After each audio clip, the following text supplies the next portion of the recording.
Energy है और कुछ लोगों को इससे एलर्जी है।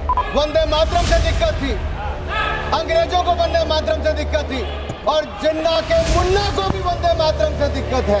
टुकड़ों में देश को बांट दिया, उस समय जिन्ना को खुश करने का काम किया, आज जिन्ना के मुन्ना को खुश करने का काम कर रहे हैं। माननीय सभापति जी, वंदे मातरम राष्ट्रभक्तों के लिए, वंदे मातरम हम राष्ट्रभक्तों के लिए एनर्जी है और कुछ लोगों को इससे एलर्जी है। अब एलर्जी वालों को तो हम कुछ कर नहीं सकते, लेकिन 150वीं जयंती पर मैं इतना जरूर कहूंगा कि अंग्रेजों को तो वंदे भारत से दिक्कत थी, जिन्ना को वंदे भारत से दिक्कत थी। स्पीकर साहब प्लीज सर, स्पीकर। अंग्रेजों को वंदे मातरम से दिक्कत थी, अंग्रेजों को वंदे मातरम से दिक्कत थी, जिन्ना को वंदे मातरम से दिक्कत थी, जिन्ना के मुन्ना को भी वंदे मातरम से दिक्कत है। अध्यक्ष जी, मैं बड़ा स्पष्ट कह रहा हूं,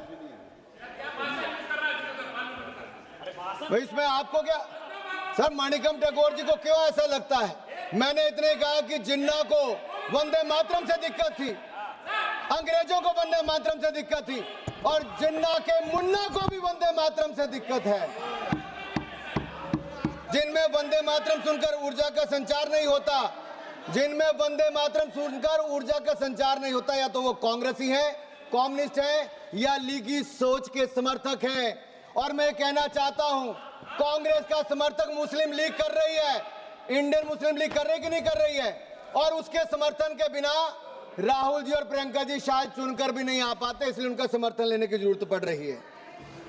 माननीय अध्यक्ष जी, जिनको वंदे मातरम से दिक्कत है, मैं उनका इतना ही कहूंगा कि Vande Mataram is the most sacred मंत्र ऑफ आवर फ्रीडम। अध्यक्ष महोदय, वंदे मातरम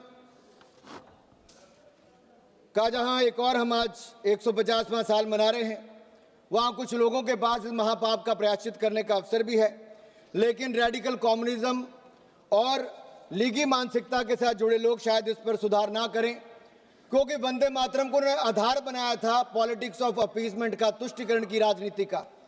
उस समय वोट बैंक की राजनीति उनको भविष्य में भी दिख रही थी और आज भी दिखती है। इसलिए बांटो और राज करो की नीति तो अंग्रेजों की थी, लेकिन इनकी नीति काटो, छांटो, विवाद खड़ा करो और फिर जड़ से ही खत्म कर दो। इन्होंने वंदे मातरम के साथ भी वैसा किया और देश के भी दो टुकड़े करने का काम नेहरू जी की सोच के कारण उस समय हुआ था। ये कहते हैं, सोनिया जी ने एक बार कहा कि नेहरू जी को बदनाम करने का काम करते हैं। मैं बड़ी गंभीरता से कहता हूं सर, हम लोग जवाहरलाल नेहरू जी को बदनाम नहीं कर रहे, मैं तो देश के सामने सच रख रहा हूं। हम तो देश के सामने सच रख रहे हैं सर, और सच्चाई यही है कि जब वंदे मातरम को काट छाट दिया गया, तब ओमकार ठाकुर जी हो, पुलस्कर जी हो, उन्होंने कहा कि हम कटा छटा वंदे मातरम नहीं गाएंगे, हम पूरा का पूरा गाएंगे, जिसको विरोध करना है करें। केवल 2 संजों तक इन्होंने सीमित कर दिया, टुकड़ों में देश को बांट दिया। उस समय जिन्ना को खुश करने का काम किया, आज जिन्ना के मुन्ना को खुश करने का काम कर रहे हैं। मैं माननीय सभापति जी, 27 जुलाई 2018 को कांग्रेस की एक बड़ी रैली बंतवाल में दक्षिण कन्नड़ में हो रही थी। राहुल जी ने मंच से कहा, सिंग ओनली वन लाइन, सिंग ओनली वन लाइन। अरे राहुल जी ने 2 स्टैंजे तक कर दिया, नेहरू जी ने 2 स्टैंजे तक कर दिया, राहुल जी 1 लाइन तक सीमित कर रहे हैं। और यही नहीं, मुझे नहीं पता सर कि आखिरकार ये इतना विरोध इसका क्यों करते हैं और इसका मूल कारण क्या है सर?